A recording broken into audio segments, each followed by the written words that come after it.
What's up everyone, we are on day 10 in the Big Brother Canada 10 house, and the house guests are already starting to snipe at one another about their games and who they are going to go for. Things are about to hit the fan on Big Brother Canada 10, so we've got so much to talk about, so welcome to your live feed update.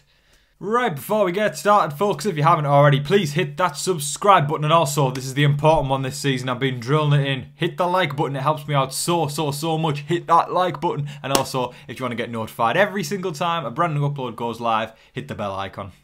Okay, let's jump right into it folks, and we'll start today's talk a little bit about Kevin. We need to talk about Kevin. So yeah, Kevin is somebody who has surprised me a lot, and social media seems to be really loving him, and do you know what? I'm going to put my hand right up and say I'm one of them. I think he's awesome. I underestimated him coming into this house, you know, when he was... Listen, cast bios are always a terrible way to go off what somebody's going to be like, because... we see so many people coming in going, oh, I'm going to make all these big moves and, you know, I'm going to be the villain, I'm going to be in every single argument, everybody's going to hate me. And then they become house furniture. They literally sit in the background and do nothing and can't play the game. Some people come in and kind of go, yeah, I'm here for a good time, I've always wanted to play Big Brother. And then all of a sudden they become masterminds. You know, total opposites. Basically, Kevin came in saying he's going to be this puppet master, and he just seemed a bit...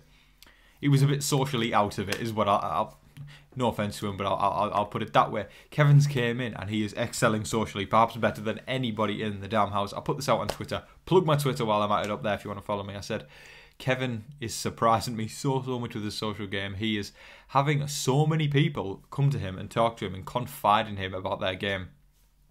Sorry, I felt like I was going to sneeze there. And they're telling him, yeah, if I win HOH, I'm going to put this person up. I'd like to get... Bear with me, folks. Bless me, I've never sneezed on camera before, that's a first. Not that I remember anyway.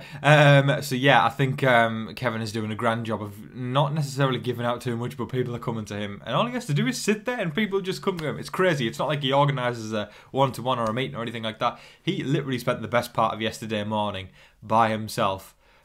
However, there's the catch. People just kept coming to him and giving him info. He's doing extremely well socially. Definitely one to watch. Now, of course, with the veto ceremony coming up very soon, there's been a lot of talk about who is going to be the replacement nominee. Why is there going to be a replacement nominee? Because if you missed it, JC Lynn, one of the nominees, has won the power of veto, which always creates for a much more exciting week when one of the nominees has the POV. So, unless she does something stupid like Marcellus from Big Brother 3, she should use the POV on herself. I would imagine she's going to do it. She's going to pull herself off the block, leaving Jay on the block for eviction night alongside whoever Marty decides to put up as replacement nominee. Now, there was talk at the beginning of the week of it was going to be Jess. Jess managed to actually work their way into Marty. I apologise for the pronouns. They worked their way into Marty's head, and yeah, they managed to kind of get the target off their back, and I think they're going to slide through this week. Moving on, we've got Kevin as the other option. Kevin was brought up a lot after Jess was thrown out of contention. But now Kevin's social game seems to be excelling, so I don't think it's going to be Kevin. And then Steph's name was brought up. Steph was promised safety by Marty at the beginning of the week. It seemed like it was some kind of physical comp. We're probably going to find out tonight in the Head of Household competition episode. And it seems like they made one of those kind of deals where it was... listen, if I win Head of Household, I won't nominate you if you don't nominate, you know, back and forth, and they both agreed on it. Marty has expressed that he's willing to go back on his word and put Steph up on the block as replacement. And then we move on from Steph now to Betty. Why Betty, you ask? That's a great question. I don't know. I think it's because Betty is somebody who's fallen into the background a lot. And I'm seeing a lot of people going, oh, they're being unfair. Betty hasn't done anything. Exactly. Listen, right, you can complain all you want, Twitter or whatever like that. Everybody's going to have the difference of opinion, and I love that about Big Brother, how we're all rooting for different people. But the facts are, in my eyes, this is how I see it, Betty hasn't done much. That's perfect to put somebody on the block like that. If they haven't showed you their allegiance and promised that they're going to use their vote on your side... put them on the block, keep somebody down, you know, like Kevin, who can promise a vote to you. You know, so I understand it totally. I don't think there's anything going on there where it's like, we need to get Betty out. It's literally to ensure that Jay is heading out the door. That's all. It's not let's get Betty out. Betty's just somebody who needs to go up there to make sure Jay goes. Because who's going to evict Betty? She hasn't done anything wrong, as we've discussed. It's just the fact that she has stayed in the background and not showed her colours too much, which is why people aren't necessarily trusting of her, so that makes sense to put somebody on the block like that. However, it does seem like Jay is the target. Personally, I'm really glad that Jay's the target. I am not a fan of him. Sorry, them. I really, truly do apologise. I'm not used to using pronouns for Big Brother, so I really do apologise, and I am trying to get them correct. Yeah, I'm not a fan of them, and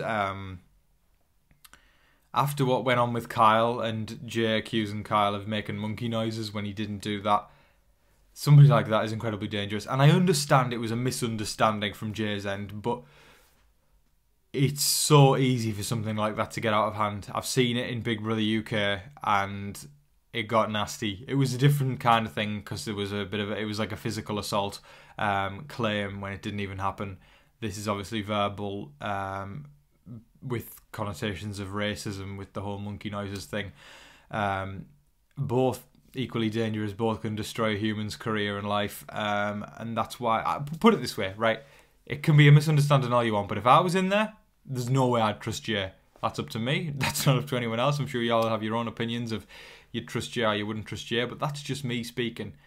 I know there's that phrase where, you know, when someone shows you their true self, believe them, or true colours, believe them. And it's hard because there's that fine line of, you know, it was Jay's misunderstanding. But put it this way, I'd rather be trusting somebody in there that didn't misunderstand me than somebody who did. Because it's Big Brother and you've got to work with what you've got.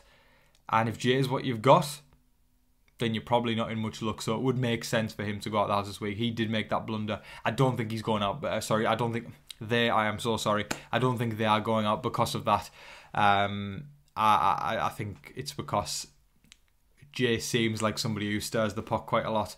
Even after the whole monkey noises thing, he had this big smile on his face when he was accusing Kyle of it and going, you know, and I clocked you and I got a good read and stuff like that. And I'm like, really? Are you really trying to make this, all this drama about yourself and your read when you've just accused somebody of making monkey noises?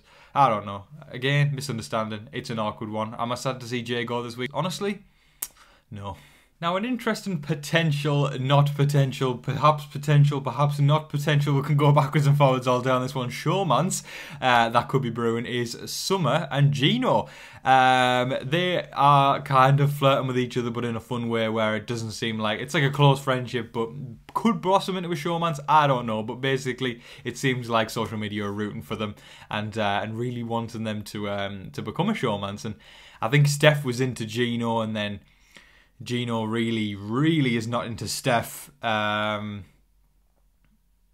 over here, Steph. Just saying, no, I'm putting throw my keys in the ring. I'm joking, but I think Steph that could cause something to brew. I think she could get. Maybe if she gets a bit of power, she might be targeting Summer simply because Summer's getting close with Gino, and Summer wants to be, and then Steph probably wants to be with Gino. I don't know. There's so many dynamics to work out and stuff like that. It's hard to tell. It really is. But Gino's definitely not into Steph, and yeah, Steph. I think Steph wants Gino's attention. So yeah, that's one that could be debated all day about that. But yeah, that's one to watch. Summer is in a fantastic place socially, and nobody seems to be targeting her unless it's going to be Steph that kind of flips things around and goes, you take Gino away from me when Gino wasn't even hers in the first place, then she might go for Summer. Listen, it's all speculation, isn't it? We could talk all day about it, as I said, but one thing's for sure, I'll throw my keys in the ring as far as Steph's involved. I'm over here, Steph. Hi. Marty and Kyle were having a conversation about Betty, and Kyle was just finding this opportunity to kind of go, yeah, she's the one who we have to put up on the block as replacement. Kyle is doing a lot of work that he doesn't need to do, which is very, very interesting to see. He's straight up said, it was choice words, I think it was in reference to, what if Betty survives the block, which she will, of course. She gonna win comps and then come after us. And Kyle basically was saying she can't compete her way out of she can't compete her way out of a paper bag. And I was like, oh, jeez. I mean, like, And I did see a lot of people going, "Oh, it's not fair. He said that." I get it. It was maybe a little bit of harsh words, and I'd probably feel a little offended if someone had said that about me. But listen, it's Big Brother. We all know what you sign up for. You sign up to get insulted. You sign up to game and backstab and lying.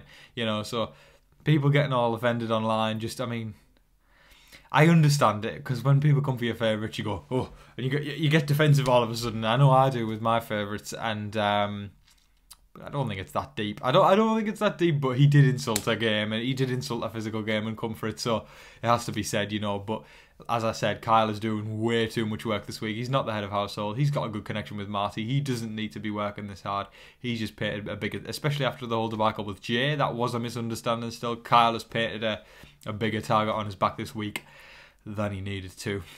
Now, towards the end of the evening, the house guests had a hot tub party. I believe this is on feeds at least, this is the first hot tub party we've seen of Big Brother Canada 10. That was interesting. Not much game talk. It's fun to see them just having a bit of leisure time. I always enjoy that on Big Brother US, you know, when they can just chill in the pool or chill in the yard and just have a laugh, you know. It's, as much as I love the game talk, it's just fun listening to them recount stories and tell just little things about their life where you can get to know them a bit more on a personal level, because, you know, it's funny when, you know, the cast drops and everyone goes, that's my favourite, and then all of a sudden 3 weeks later that person turns out to be a total hole, and you know, it's funny. But I think when you get to know somebody more and they start telling their life stories and what have you, if they've got any, that is, unless they're not totally boring, then you can get to know them a bit more, and it's a lot more fun.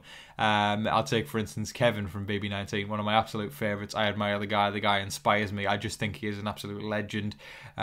He tells stories about, you know, his family and you know, his life in Boston, and obviously he had all sorts of stories about his dad, and, you know, how he was friends with, I think there was like mafia people. I don't even know, but basically I absolutely love Kevin. I think he's awesome. But anyway, it just attests to my point. That when you get to know people more on a personal level, you make that better connection with them, and your heart just gets involved in Big Brother a bit more, and you're like, the time eviction night comes around, you're like, I really hope that they stay, because I just really like them as a person. Then some people who, you know, aren't that interesting, or, you know, don't resonate with you as much, or aren't as relatable, you're more willing to kind of go, yeah, on your bike and get lost. But yeah, there was a hot tub party. I went off on a tangent there, and then they came in, and I think it was JC and, I'm trying to believe who it was, JC and Helena, I think it was. I've got it down here, I'll check. JC and Helena were making dinner, and they're making this kind of like ramen concoction thing, which actually it was quite late when I was watching that, and I was getting hungry. Like, so I've kind of been inspired by that, and I'm thinking of making ramen for myself tonight. I've never made ramen before. I don't cook that much either. I like doing it, but I basically, put it this way, that inspired me to make something of my own tonight. So wish me luck, folks, when I attempt a ramen concoction that hopefully isn't a concoction.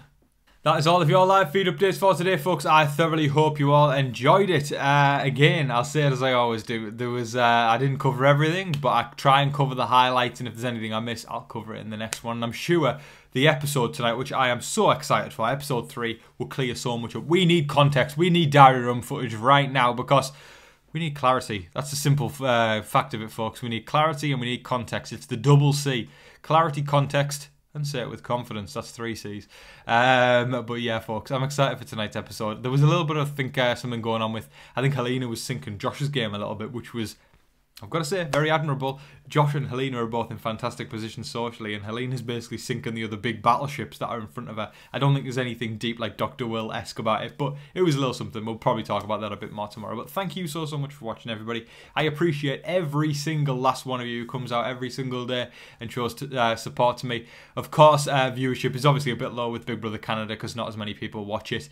But to those of you who are still continuing to show support to me, it means a hell of a lot to me. I appreciate it so much. I'll say this quickly while I'm on here. If y'all want to help out me and help out the channel by donating, I've got links in the description for Cash App and PayPal, I believe. They're in the description, basically, and I would appreciate anything that could be sent my way, folks. That would mean the absolute world to me. And also, remember, subscribe, like, share, do all of that stuff. It just anything you can do to support, I'd just appreciate it very, very much so. But folks, I hope that you're staying safe, staying positive and staying healthy out there. And remember to be kind to one another. But folks, in the meantime, please don't forget to like, share, comment and subscribe to all of that good stuff. But until your next live feed update, I've been your host, Tom Vasey. Good night.